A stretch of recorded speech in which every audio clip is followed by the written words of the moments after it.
Jubilee has this series where they have one person versus about 20 to 25 people of a different and opposing ideology. And I recently saw a video from a guy named Mehdi. I'm going to link him down in the comments so you guys can check out his full video, and we'll check out a piece of it here too.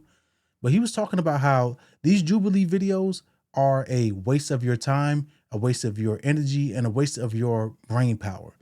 Because when you bring these people to the table, they're of two very, very different opinions, worldviews, politics, and they don't really come to any middle ground.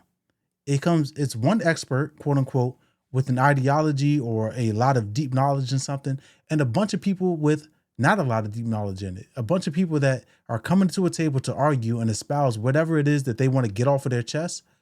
And the one that is going viral right now that caught my eye says, Mehdi Hasan versus 20 far-right conservatives. I don't know necessarily what this guy is arguing, but what I do know is the people that come up to argue against him have absolutely lost their mind, because the way that they're talking to him, they would not be talking like that if there was not a production crew and they were not emboldened by the amount of people that are there. So we're going to check it out. But like I said in the beginning, we're also going to check out Mehdi's video, because I want to talk about just this entire debate space that Jubilee is doing in general. My family lineage is settlers from the 1500s. So you don't look very Native American to me. I am Native American. Whites are Native Americans. What are you talking about? You're not. What are you talking about? You're a little bit more than a far-right Republican. Hey, what can I say? I think you could say I'm a fascist. Yeah, I am. Listen to me. I am an immigrant. I'm speaking from personal experience. Get the hell out. I don't even like... I should get the hell out. Yes. Why? I don't want you here. My first claim is Donald Trump is pro-crime and... So you see how these people talk?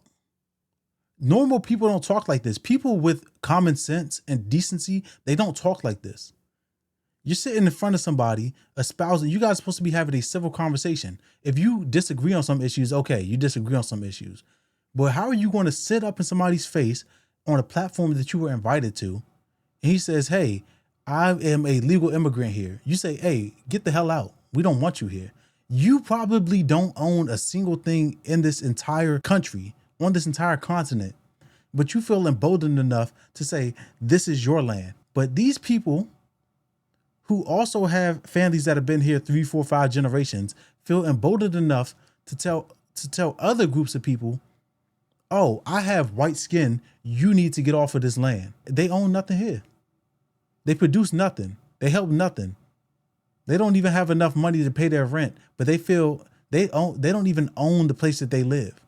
But they feel emboldened enough to tell people, oh, you don't belong here. Pro-criminal. Donald Trump is defying the Constitution. Immigrants overall are good for America.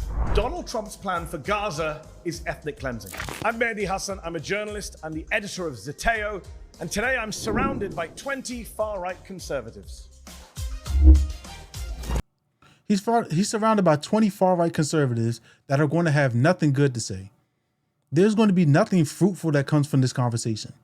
He's going to get bashed for an hour, hour and a half, 2 hours by people that have already made up their mind that nothing you say, do, or present to them is going to sway their ideology. And then he's going to go up here and have a conversation with a bunch of dumb, uneducated, far-right conservatives. Are all 20 or 30 of them going to be dumb? Absolutely not.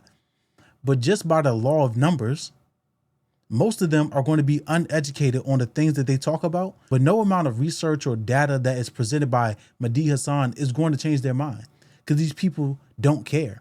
They just want somebody to hate, and now they have a face and a platform to espouse the things that they want to with the protection of a film crew. Because these people would not go into the places where the people that they hate live and talk like this. They're emboldened by their numbers. They're emboldened by the fact that this is on YouTube and they have security. Because once again, most of these people, they own nothing. They produce nothing. And the only thing that they have is the hate that they have for others. People that are not in their group. People that don't have white skin like them. But enough of that. Let's go check out Mehdi's video so he can talk a little bit about the entire premise around these Jubilee videos and why they're a bad idea in the first place. Jubilee was a platform that became super duper popular during the pandemic because it bridged the gap between people that were on one side of the aisle, people that were on the other side of the aisle, had them come together to reach a middle ground or play out their stereotype fantasies when they had them select the X, Y, and Z type of person. It was just a really interesting social experiment displayed on a YouTube channel. But I fear that the social experiment is over with these fake and disingenuous conversations, these celebrity entertainers, and just an overall garbage platform now